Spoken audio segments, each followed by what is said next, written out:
The broadcast is now starting. All attendees are in listen-only mode. Hi everybody, this is Rob Cosgrove at Remote Backup Systems. I'm in Memphis, Tennessee, and hopefully Pinku Bharti, who's our technical support lead in Chennai, India, hopefully he'll call in. He's having a little trouble. But I'm going to go ahead and start. Today's webinar is about best practices for setting up the client software. And that's the RB client software that comes with RBackup, our online backup solution. Before the webinar, I sent out an email to everyone who had registered and asked people to suggest some topics and questions for today. And I got a pretty good response back. So we'll be answering most of those questions that came in. And as demonstration, we'll be using the RBS Manager software, which is the console application for the RBS server. I'll show you how to, we'll go through the various screens here, and then I'll answer questions and talk about best practices for setup for the client. Throughout today's webinar, I'll be able to answer a few questions for you. So in your console there, in your webinar console, in the questions section, just type your questions, and I'll try to get to all of them. There's, again, today, well, I haven't said this yet, but today we're not going to be able to deal with specific technical support issues. This is a general webinar that's designed to talk about one subject only, and that is best practices for the setup of the client in different configurations. So if you've got any specific technical support issues, I'm sorry we won't be able to deal with them during this webinar. You can deal with them through the help desk at help.remote-backup.com. Okay. To start, perhaps the best way to start talking about hold on just a minute. Perhaps the best way to start talking about the setup of the client is to start with your business plan. The client setup includes a lot of things like quotas, backup times, files that you're going to back up, retention periods, ways that you're going to select files, and things that are wrapped up with your service level agreement if you have one, and with your with your service agreement with your customers. For example, you might promise your customers that you're going to keep 10 gigabytes of their files online for 90 days, and after 90 days you'll begin to roll those files off so that you have the most recent 90 days of all their files. Another example would be, like one of the inexpensive service providers out there that specialize in personal computers, and that would be they promise to keep 10 gigabytes of files online for 30 days. Another example is you might want to keep only the most recent 3 versions of files. Now, a lot of your decisions around this have to do with the prices that you're going to charge your end users for the software and the service, and your storage space and bandwidth. And we'll be discussing how you can optimize all of that during this webinar.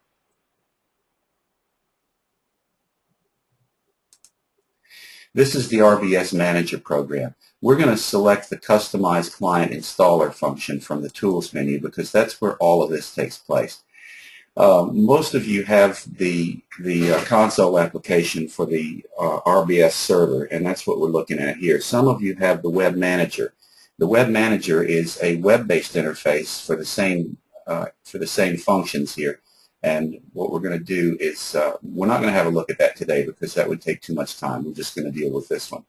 However, those of you who want to use the Web Manager for this, you've got different GUI, but basically the same. Functions.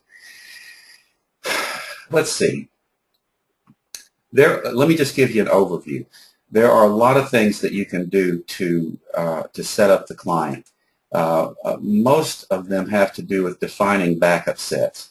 Now, you can define as many backup sets as you want. A backup set is defined as a group of files to back up, a backup type for this group of files, a schedule for this group of files, let's see, purge and retention settings for these files, and selection options and exclusions. and I think that's about it. There are many, many ways that you can handle groups of files. So we call these file sets, and each file set can back up a different set of files on a different schedule and have its own file retention period.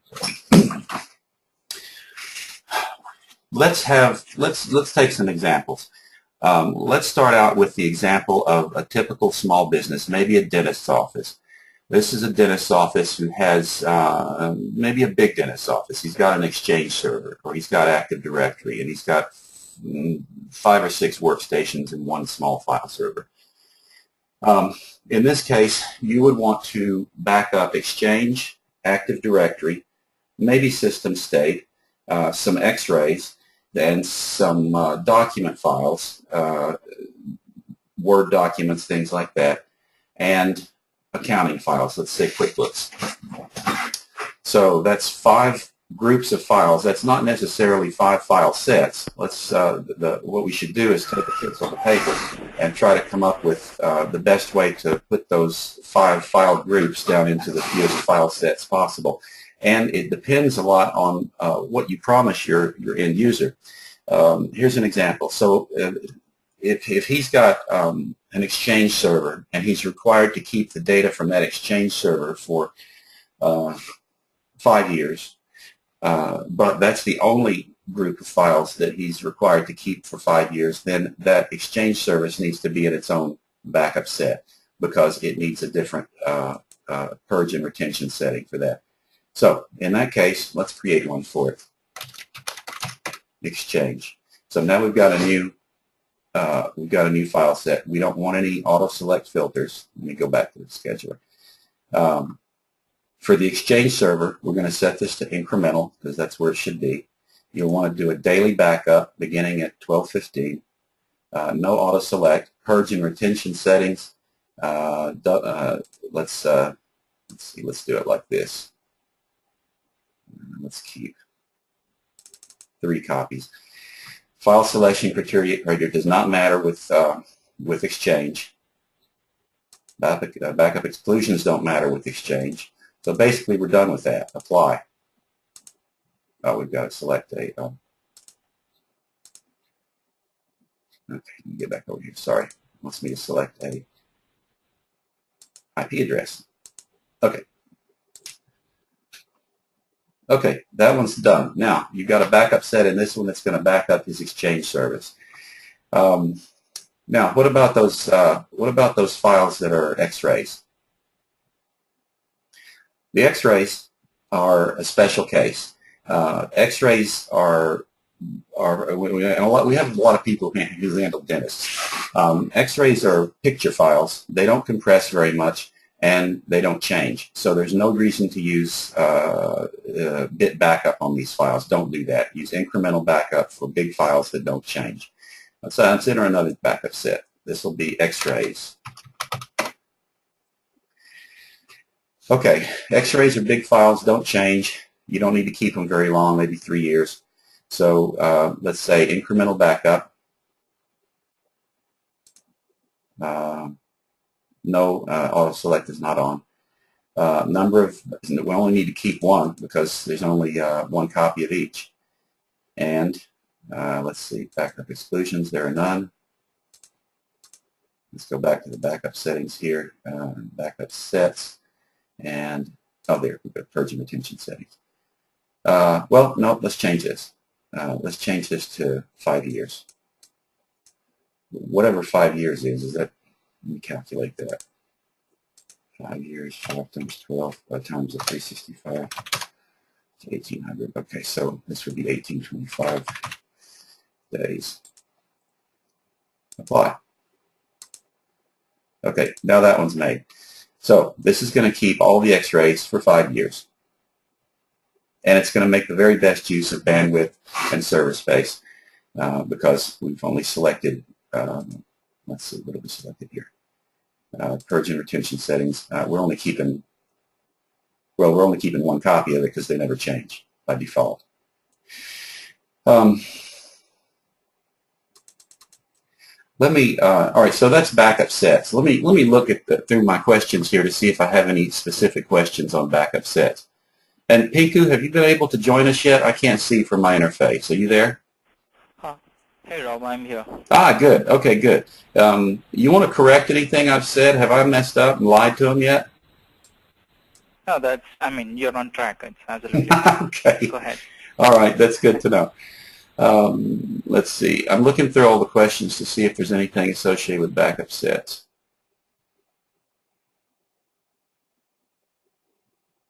Not specifically. I think we covered. There was a question, but it was a real general question.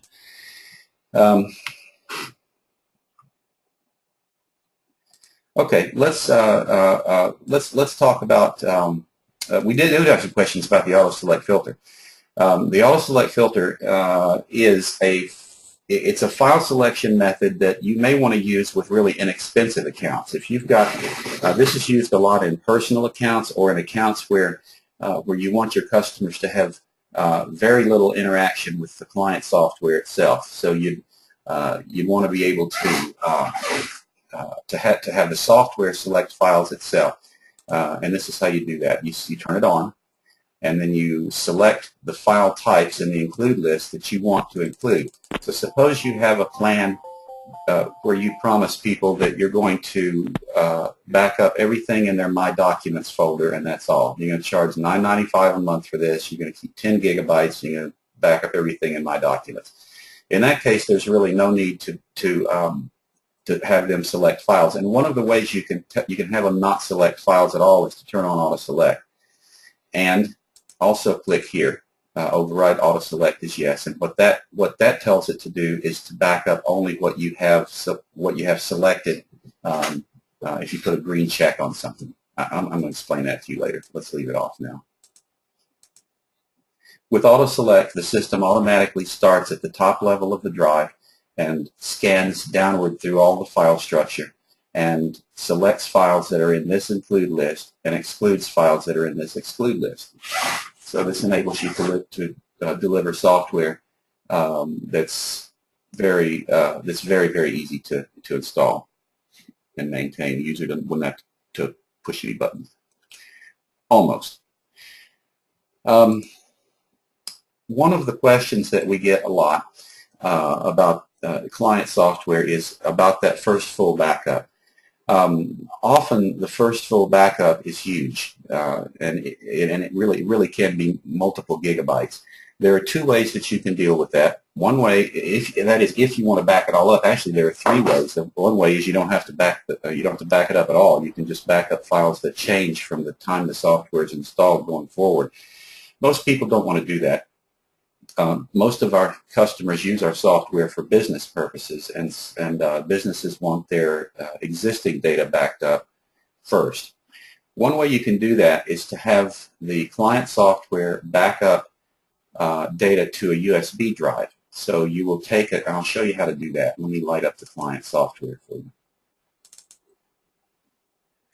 This is the client software. I'm going to switch this into advanced mode. Our client software has two interfaces. One of them is a simple interface mode used mainly for end users. Customers like to use it. Another is the advanced mode, this one, which looks more old-fashioned, but it's got everything right out in front so you can use it very, very quickly.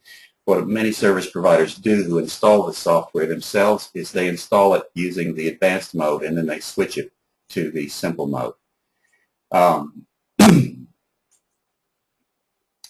Okay. So if you want to back up, if you want to do a first full backup to a USB drive, you can do it like this.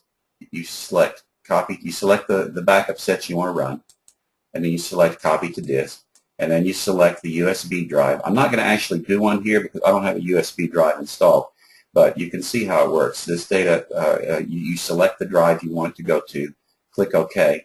And the software will do a backup to a USB drive, and it's very fast, and it does the first backup is full. Puts it on the USB drive, and then you take that USB drive to your RBS server and just copy it into the user's space. Let me look through my question list to see if there's anything about that. Pinku, if you're still there, do you have some suggestions or any comments about that?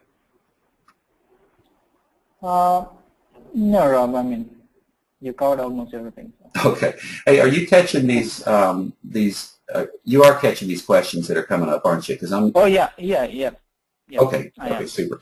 If you have any questions, again, just type them in the questions box, and Piku will answer them for you, or else I'll answer them for you. Piku will answer them for you by typing at you, and I'll talk to you. Let's see. I explained AutoSelect. Somebody asked about open files. Open files are handled through Microsoft's VSS service, so there's really nothing you have to do. Let me show you some options for that. It's in the Customized Client Installer, Basic Settings. Let's see, maybe it's Advanced Settings. Yes, here it is. In the Advanced Settings for the Customized Client Wizard, you can tell it to enable VSS open file solution or to disable it. It's enabled by default, and VSS is a service that's installed with Windows 7 and above. I think that's right, isn't it, Piku? Yeah, okay. You're right. Yeah. Windows 7 and above, which allows our software to access files that are open and locked. And that's on by default. I suggest that you just leave it on. Previous to this version, and we had a couple of questions about this too. Previous to this version, we had our own Open Files agent built into it, which works fine with older software, but it doesn't work very fine with newer stuff like Windows 7 and beyond. So that's why we wrote in VSS support. Which you can use either. You can turn on the old support if you really need it for things like Windows 2000 and Windows NT. Aren't a whole lot of those out there yet anymore, so we recommend that you just leave VSS on. The other questions on this screen affect how this client software starts up, whether it starts up and asks questions or starts up in simple or advanced mode. Let me just run through two things here that are fairly important that affect the user experience. This question says install client as a service option during install. The software has the ability to install itself as a service. If you answer yes here, then it'll install as a service by default and it will not prompt the user. That is, if the operating system that it's installing on supports services. If it doesn't, it will install as an application. So I'm saying, and Piku, you can correct me if I'm wrong, I'm saying it's safe to leave this to yes all the time. What are you saying? Yeah, I mean, you mean install in service mode? Yeah. What do you say? If you're going to use Windows Task Scheduler, you don't even have to have client running in service mode. You can put it in application mode. Ah, that's true. And use Windows Task Scheduler, run it under system account, if you're not going to use an inbuilt scheduler. Now, there was a question about that. Let's go ahead and get over to that one. Well, after I tell you about this second thing on this screen. The start mode, simple and advanced. I told you about the two interfaces for the client software. Simple interface and advanced interface. It's probably best to start with a simple interface because you can switch it to advanced if you want to. Let's see. Okay. Over on, what was that thing we were just going to talk about, Piku? About running the client in service mode. Oh, service mode. That's right. And where is that on this screen? Okay. 1 minute. No, we dealt with that one. I know. It was the. We wanted to deal with the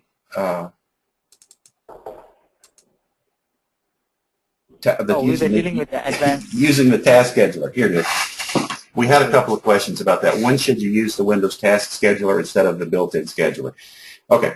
Our backup has its own built-in scheduler.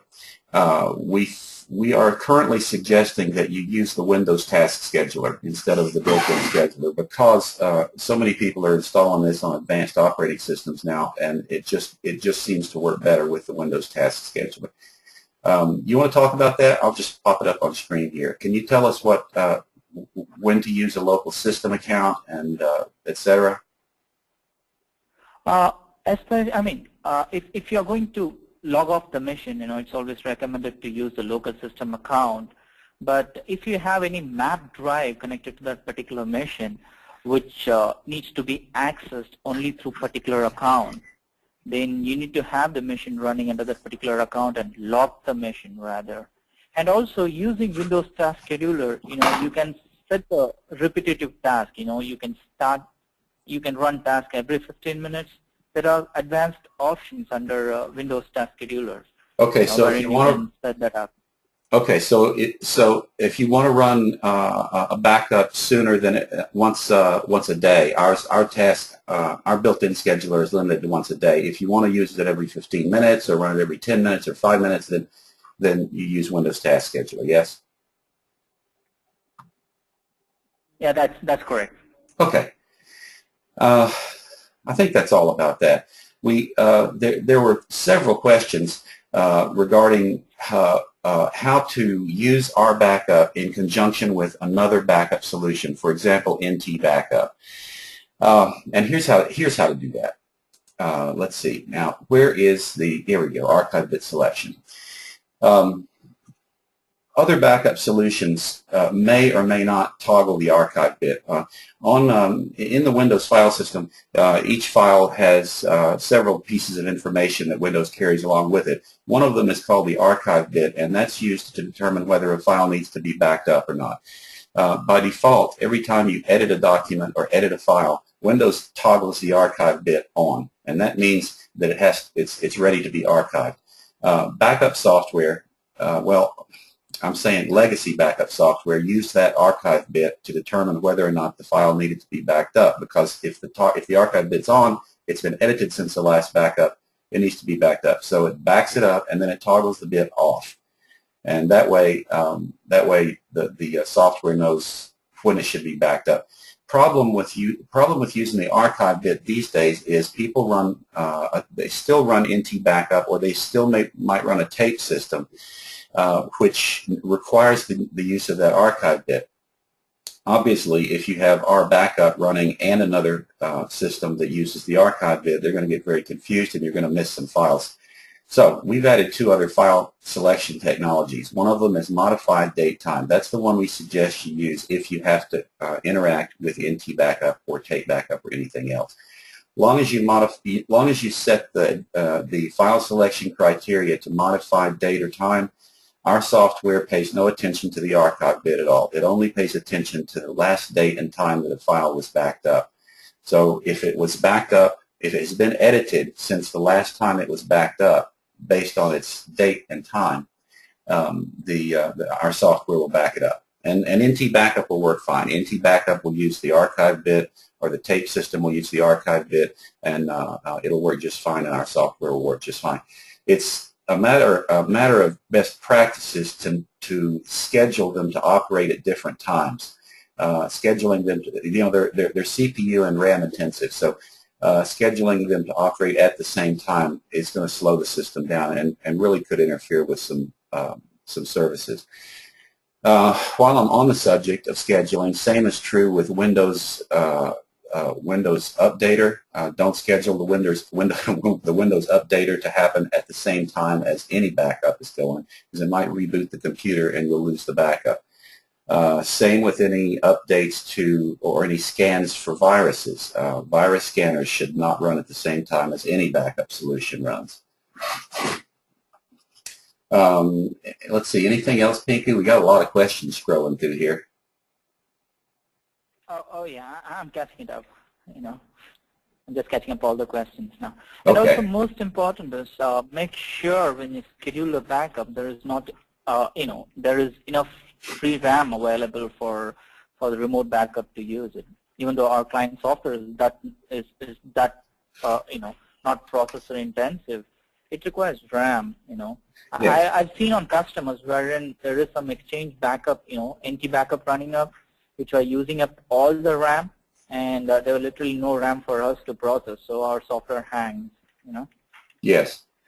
Let's see, a few people, Roger lately wants to know how to set the purge options to retire files on the RBS server and free space up in the profile.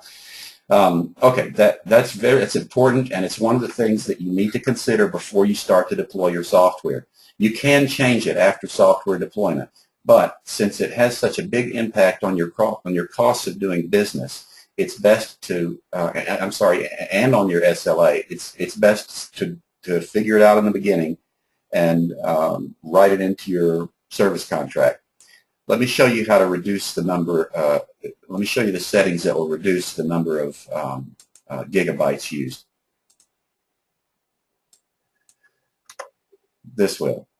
What I've done is I've turned off keep latest version of all files, and I've set the number of backup sets to keep to just 2. In this case, the RBackup software will keep only 2 current copies, the most 2 current copies of all files. It's going to purge those that are the third version.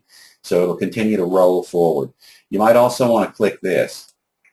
If you click this, then files will be purged from the server after a period of time after the user deletes them. So if your end user deletes a file from his machine, it'll be automatically purged from the server after, how long is it, Pinku?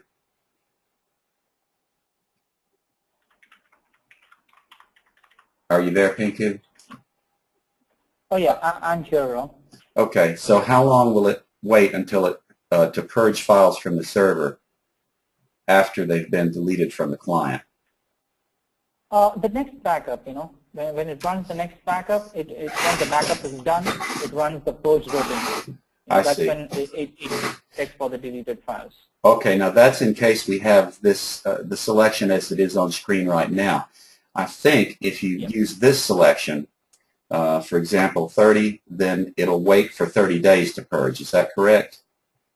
Yeah, that's absolutely correct. Okay, so to answer let's see, to answer Roger's question, this setup right here is the very best way. Well, actually, this setup is the very best way to minimize the amount of storage space required on the server. This will only keep 1 copy of the file online. I don't want you to do that. I want you to keep at least 3, just for general principles. It's best to keep 3 copies of the file online. The server will take care of deleting the files. You can change these after the fact. I'll show you how to do that. You pick, let's see, accounts. So after you've installed the software, you can go back and change this. I'm going to right-click here, and I'm going to say Remote Manage Demo. Demo is the account that I have that I've just defined. See, I can change this after it's installed. So if you've already installed software and now you want to go back and change the backup schedule or the purge and retention advanced options or the client locks or any of the reporting options, you can do that. And the next time the client does a backup, he'll download this new setup file and apply those settings after the backup session is done. As it is now, you cannot change. Somebody asked this question. You can't change the file selections by remote, but you can log in using go to Meeting or go to My PC or the built-in the plug-in that we sell that allows you to remotely manage your clients. All right, let's see what else we have here. More understanding latest file online settings. I'd like to know how to configure that. 5 nightly backups, and then when the 6th backup takes place, it will remove the first backup. Okay, Tom, I think I just covered that for you. Tom asks how to keep 5 nightly backups, and then when the 6th backup takes place, it'll remove the first backup, and I'll show you how to do that. Customize client installer, backup sets, purge retention settings.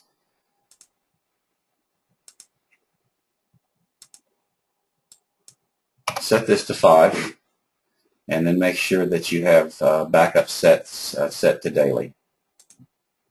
The schedule set to daily. And that'll do it, like this.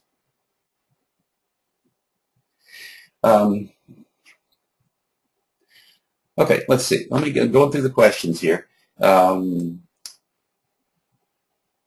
Let's see. Somebody wants to know which options to select if you want to duplicate a 5-day tape rotation. I think that may be the same question I just answered. Okay, somebody, there's some questions about restore, which I'm going to get to in a little bit. Let me, I've explained copy to disk. Oh, a couple of questions about the temporary folders on the client side. As a matter of best practices, you need to understand how our backup software uses temporary folders and temporary files. In normal use, that is with backup types set to incremental, differential, or to full, temporary space used by the client software is minimal. It will use up only as much temporary space as it needs to buffer files that are being prepared for backup, and it'll delete the temporary files after the files are sent off-site and verified. If you need to use bit backup, it should be used conservatively. Bit backup is our sub-file level backup routine. Bit backup only backs up the changed parts of files. It's called a sub-file backup. Some people call it a patch backup.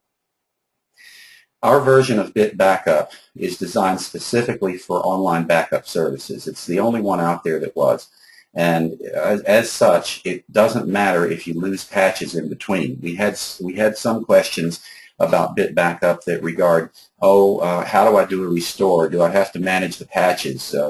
What if I lose a patch or a piece of a file or a diff? Some people call it a diff. Then do I lose the backup? No, you don't lose the backup. Our bit backup is redundant and fail-safe and does all kinds of good stuff to make sure that your backups are good. And on restore, you really don't have to do anything except select the dates for the files that you want to restore. The bit backup engine automatically rebuilds the files for you. You don't have to go back in time and start with the oldest and move yourself forward. That's old tape technology, not necessary in our backup today. It's modern stuff.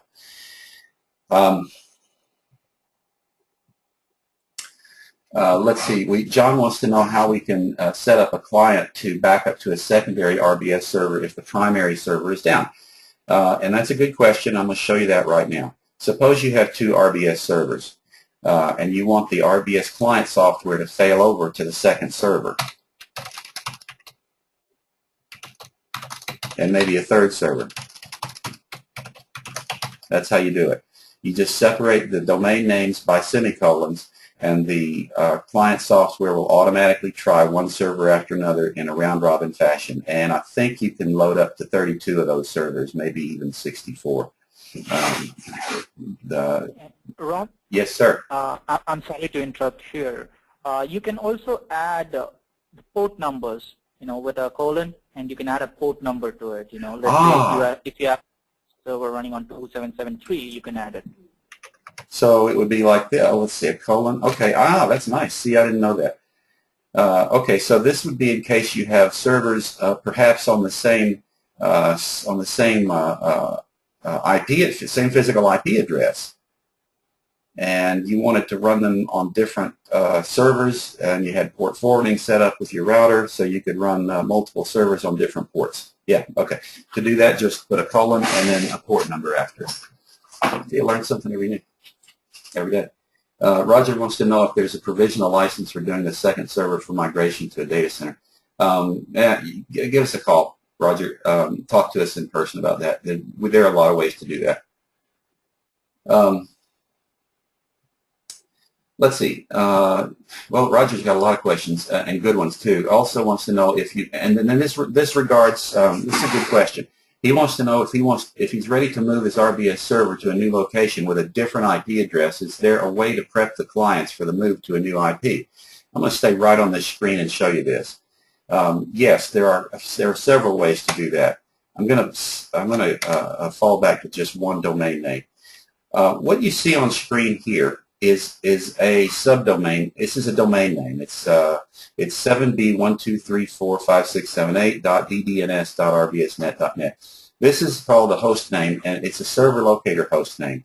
Remote Backup Systems runs a service we call the server locator, and part of its function is a dynamic DNS, and it switches very, very quickly. Your server software contains a client for our dynamic DNS service, and it reports your IP address up to us about every 10 minutes or whenever you start or stop your server or when it's or when the server's IP address changes. This is used to move the server. So if you want to move the server, you can just pick it up and haul it off, or just stop the software here and start it somewhere else. And your RVS server software will automatically report its IP address, and within seconds, it'll move all of your customers to the new IP. That's one way to do it. Another way to do it would be to use your own domain name here. So go to ZoneEdit or your own DNS service and put your own domain name in here that you can switch manually. We think it's bad practice to put an IP address in here. If you put an IP address in here, then you have no way to change it because you're not using DNS. The only way to change it is to log into the client by remote and change the IP address through the admin interface. So as a matter of best practices, in this field, use a host name or a domain name that you can control through DNS. Piku, anything else? I guess you covered everything. That's fine. Mike wants to know if a client has accounting software which creates a backup file and appends the date to the file name, what's the best configuration? It depends on what, Mike, it depends on what you promised your customer. A lot of software does create backup files, and if you have to back up those backup files, then you're going to have to just back up those backup files. You have no choice. I don't know if it's necessary to back them up because our software will back up the main file itself anyway. So you'll have multiple copies of the live main file. I don't see that you really need to waste server space with the backup files. So if you don't, then simply exclude them or don't include them. I'm going to show you exclusions just in case that's what you want to do. Backups, back to the backup sets and backup exclusions. If you give your customer the ability to select files manually using, well, let me show you the interface for that. This is the interface for selecting files. If you give, and here's ACT, and here's some different things here that your users could select. Problem with users is, end users, they'll have a tendency to select everything. So it might not be a good idea to allow them to select everything. So some things you want to exclude.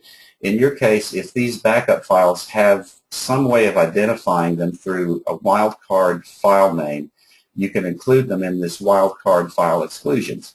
If they're called backup files like BAK, then how about excluding star.bak here? Boom. There we go. Okay, so now any files that end in .bak won't even show up in the file selection interface, so your user won't be able to select them.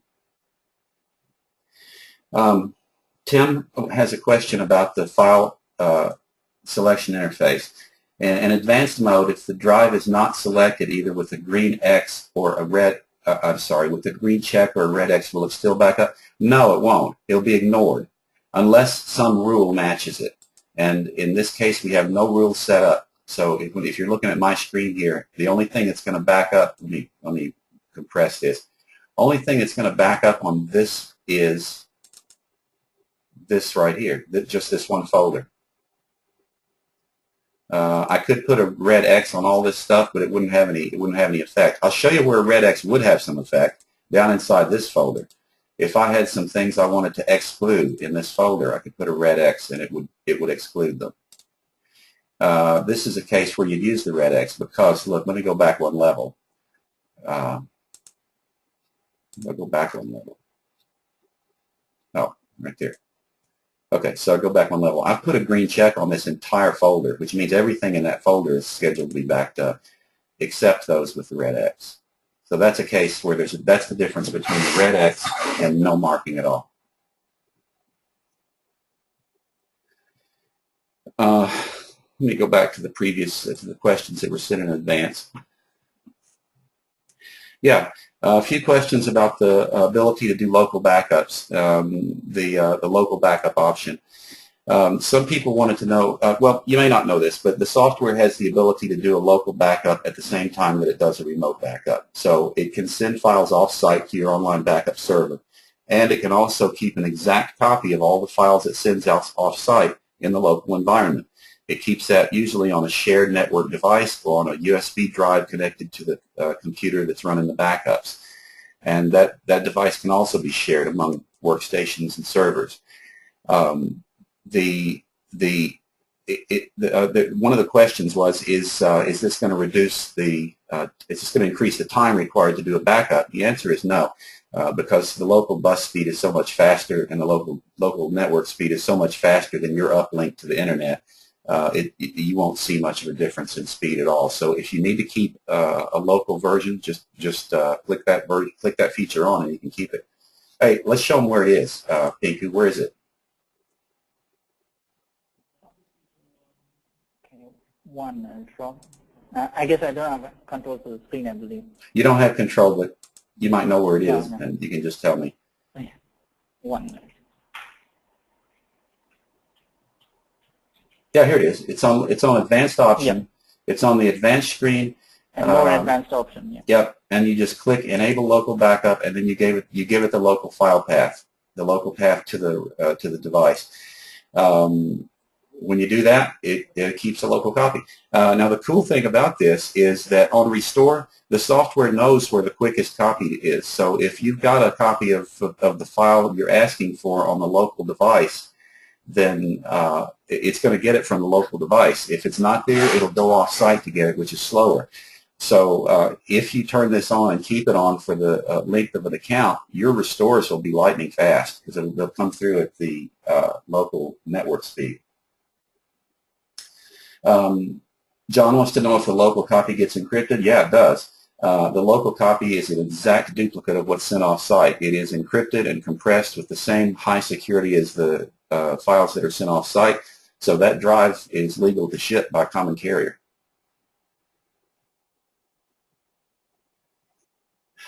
Let me check. Let me look at these questions. Okay, let me go back and look at this. How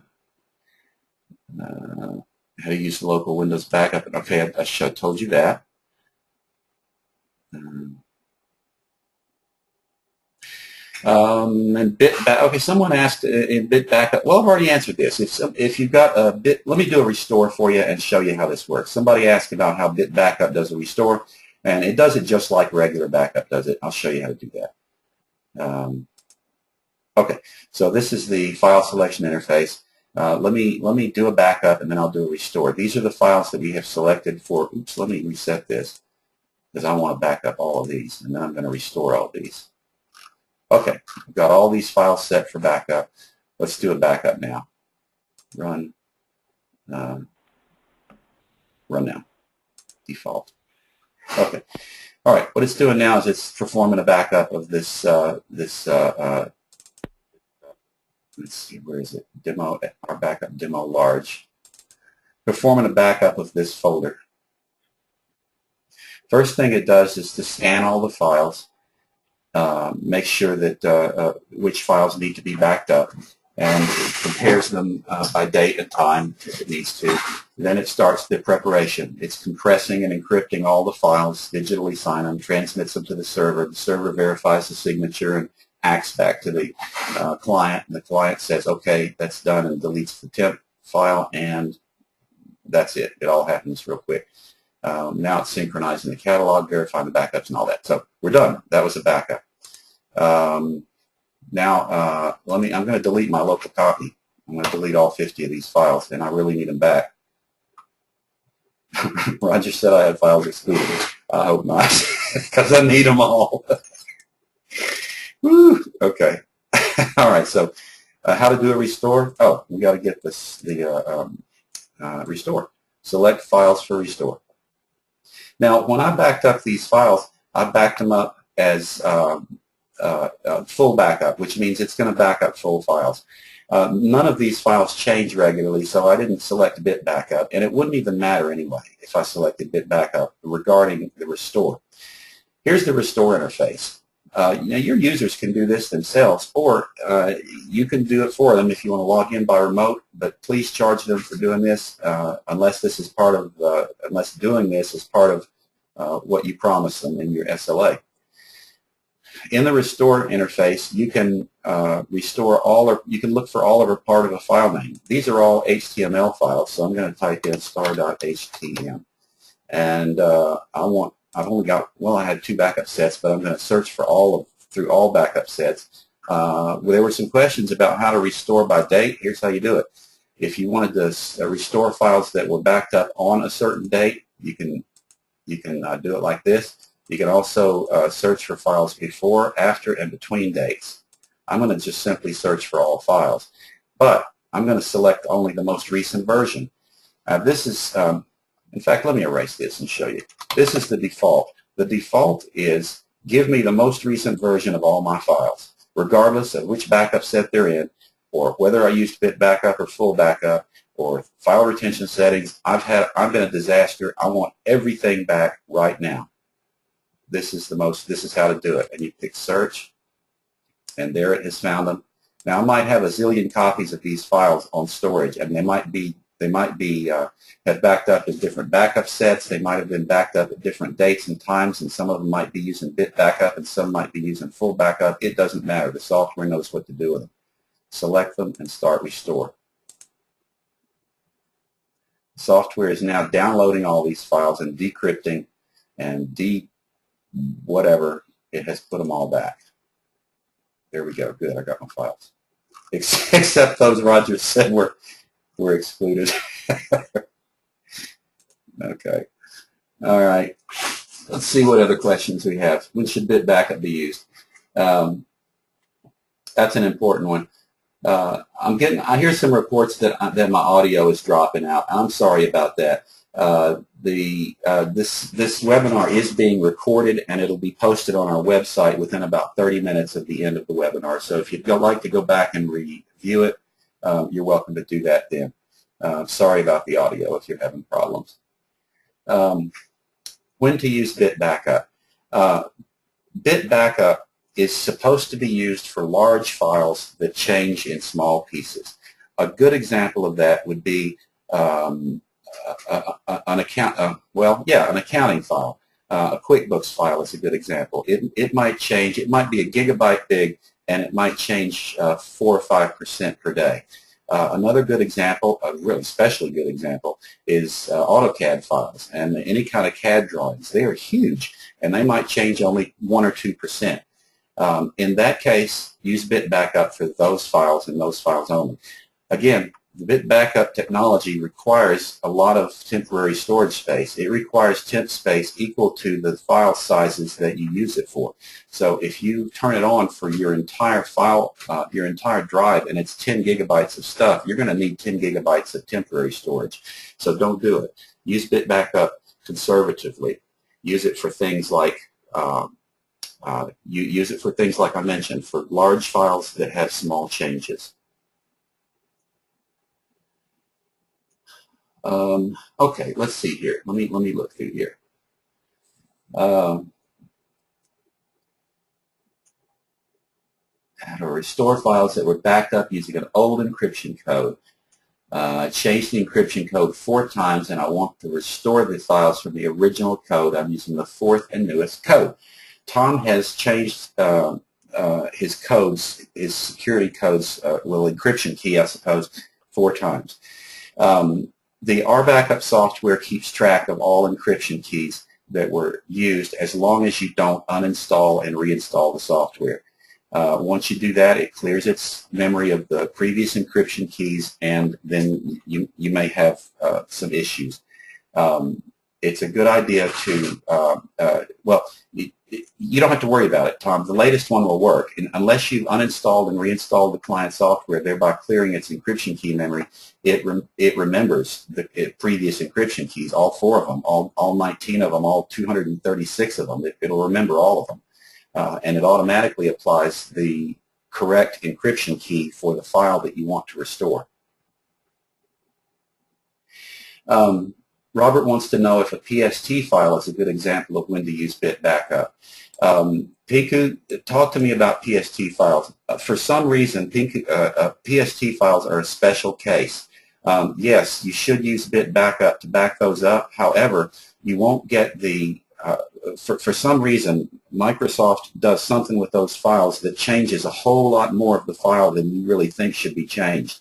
So you're not going to gain as much savings using bit backup as you will with other file types for some reason. Pinku, am I right about that? Yes, that's right. The header required for full restore, it's really huge. So, in order to provide the file integrity, keep the file integrity, our bit backup, it uses lots more than what it uses for normal files. So yeah, we don't know why, because we're not experts on that file format, but yeah, it's going to use up a lot of temp space. Let's see. Tom wants to know, when selecting files to back up, if he doesn't want to back up a file in a directory, is it better to mark it as ignored or to leave it unmarked? Ignored is with the, I assume you mean ignore is with the red X, and that's exclude. Tom, it depends on a number of things. If you're going to give your user access to change the file selections, you might want to put a big red X over it. Otherwise, it's not going to get backed up. If it's ignored, it's not going to get backed up. And if it's got a big red X on it, that's kind of like a super ignore. That kind of says, I'm really, really ignoring you. You're not going to get backed up no matter what other rules you have in place. But no graphic at all on there leaves it open to back up, as in this case here where I've got this one. I don't even think I can do this. Can I clear this? No, I can't even clear this because it's got a rule that's higher up on the food chain than it.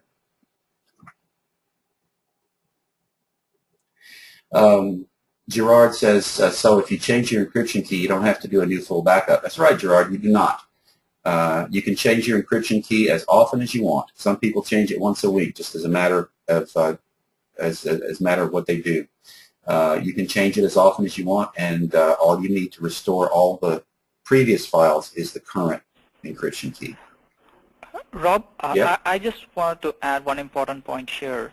When you change an encryption key, just make sure client runs at least one backup to the server, yes, so that it synchronizes the latest catalog with the server. Absolutely. Here, let's change an encryption key and show them how that works. Okay. This is good procedure. When you install the software, the client software is going to prompt the user or you a lot. It will prompt you over and over again, twice, I think, with to create a key disk. You should absolutely create a key disk, key file. You should also print the encryption form. If your user forgets his encryption key, then the only way for him to if he forgets his encryption key and loses his software, it loses the computer that the software is on, the only way to get the data back is to hope that you've left the key escrow feature turned on in the software, and then it's going to cost your end user $500, but RBS and you as the service provider can work together to restore that data. And if anybody has any questions about that, maybe you can email us and we'll tell you how that works. Let's change the encryption key so you can see how that works. Let's just generate a key here. We're going to generate a blowfish variable key. It'll replace the current key. Yes, let's do it. Let's use the 16. Let's use 16 bits, and there it is. Apply it. Okay. Now this is the prompt to really watch out for. You'll want to answer yes here. It says the encryption key or other settings have changed. Would you like to create an emergency updated key file? The answer to that should be yes. And you can put that anywhere you want, but you should put it somewhere. Let's put it over here in downloads. Okay. It's there. Now that you've got that, it presents this other screen, And this screen includes all of the encryption key information that you'll need if you lose the computer. It's best to print this form and put it in an envelope someplace in a safe. With the info on this form, the account group, the password, the username, the encryption key, all of this stuff, you can type this in manually in an emergency and restore that data. So print that form. Rob, Yes, sir. can you also show them how to create a custom key, because this system generated one is really huge, and Sure. They can create their custom key, which easy for them to remember, Yeah. and Okay, it works handy. Sure. Yes, let's see. How do I do it? I'm trying to click right here, and it's not taking it. Oh, you're about to change the key. Do you want to continue? Yes. Here we go. I'm going to put it back to what it was so I can restore my data with other software. So here we go. So all you do is bring this here. Let me do this all over again. You pick Options, Preferences, and was that right? Pick Options. Oh, Options and Encryption Key. Click here. You're about to change your encryption key. Do you want to continue? Yes. Type in the encryption key. Pick Apply. Do you want to? Yes, let's create that key file. Let's put it in Downloads. My computer, see, Downloads. Where I put it before? I don't know where I put it before. I'm going to put it right in the root. Okay, this tells you the files. There are two files here. For those of you who are MSPs, you're service providers, and you provide a full level service for your customers, so you keep the keys to your customers. These are the two files that you'll want to keep. A lot of people take a USB drive, a thumb drive, memory stick out there and plug it into a USB port and copy these files onto the stick. Or you can email them to yourself. They're fully encrypted. Just, well, it's best to put them on the memory stick and save them for your customer. That way you don't have to enter all of that information manually, and if your customer loses his computer, or if he wants you to just do a simple restore for him at your server, you can do that using these two files. So again, one of the practices you may want to consider and charge for this, include this in your service level agreement or your service agreement with your end user as a service that you charge for. One of your services can be key escrow.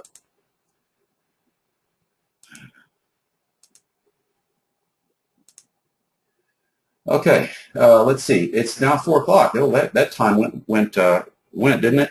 I can spend 15 more minutes if you can. Can you, Pinku?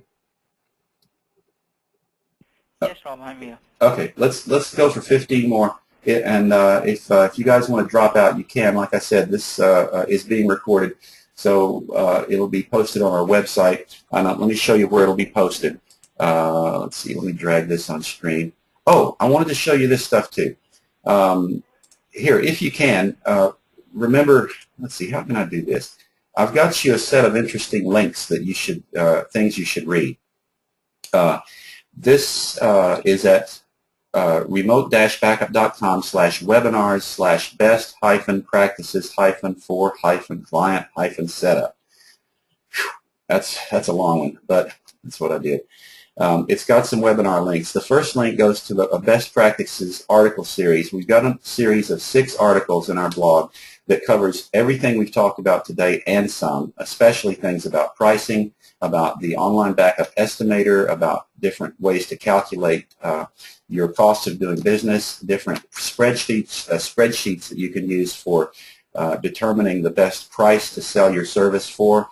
All kinds of things are in this Best Practices article series. I wrote it, and it's in our blog right at that link. The Online Backup Estimator is a very cool feature. It's free. You can download it. You can put it on your customers' computers, and it runs a kind of a fake backup. To test your customer's computer, it tests his uplink speed. It estimates the number of files and the size of the files that need to be backed up on a daily basis, and also the size of the first full backup. It gives you all kinds of information. Download that and play with it. It's free. The online backup, we have a lot of calculators online. I've just talked to you about that. There's a large page of best practices documents. Let me click that and show it to you. The best practices documents include things about sales and marketing, technical procedures, and business management. Lots and lots of things about best practices. Click on the little books to get more info, to read more about what's here. You can get to this from our website. It's on the quick link section, so pull this down and pick best practices and then pick the go button, and that'll take you right to this page. Some of our most popular articles from our blog or knowledge base in our website. Let's see here. Here's another link that's on this page is a KB article on creating backup sets. This takes you through the creation of backup sets and gives you some ways to optimize the file sizes and all kinds of things. Let's see. If you need that link again, email me. I'm Rob at remote-backup.com, and I'll be happy to send it to you again. But I'll leave it on screen there for a little while so you can copy it down. I don't think you can screen grab it. John wants to know, so if the data backed up with the previous keys is re-encrypted when you change your key. Hey, John, it's not re-encrypted. It's still the same. It uses the same encryption keys. It's just that the client software remembers the keys. So, no, it doesn't have to re-encrypt anything. Paul wants to know if we change the encryption key and then have a disaster and need to reinstall the client software, how can we restore the old data? Paul, you save those key files, or you save the printed key form.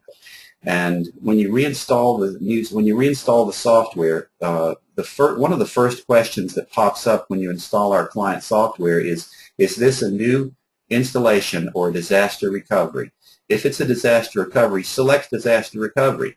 If you do that, there's a wizard that will walk you through a disaster recovery situation. It'll ask you if you have the key files. It'll ask you if you have the form. You'll tell it what you have, and with that, the software will make decisions about how to do a disaster recovery. Once you've entered the proper credentials, the software will link up with your RBS server, and it will download the last catalog that was backed up by your client. That catalog contains a list of all the files that can be restored, all those that are on your server.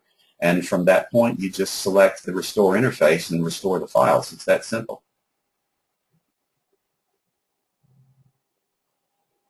Let me look. Okay, let's see. Any more questions?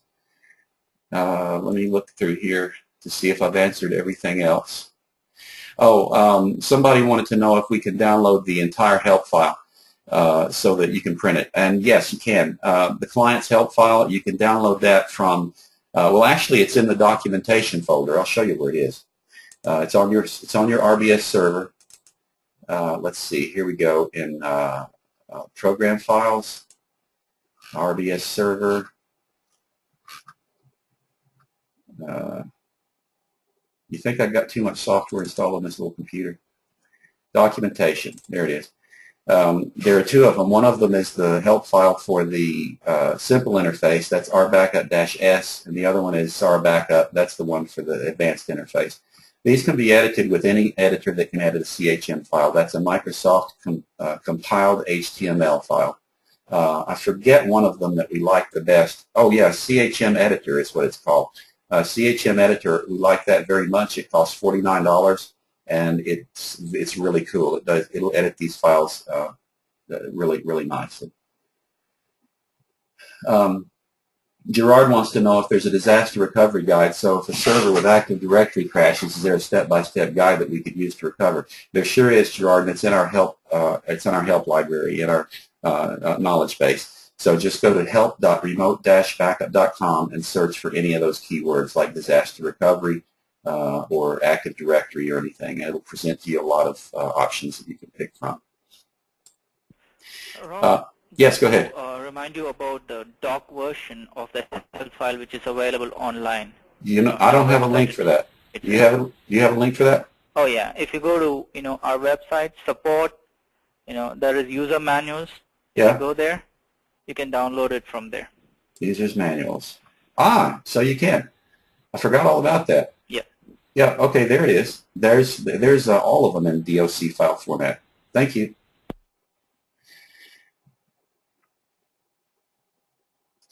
Let's see. Let me look at some more questions here.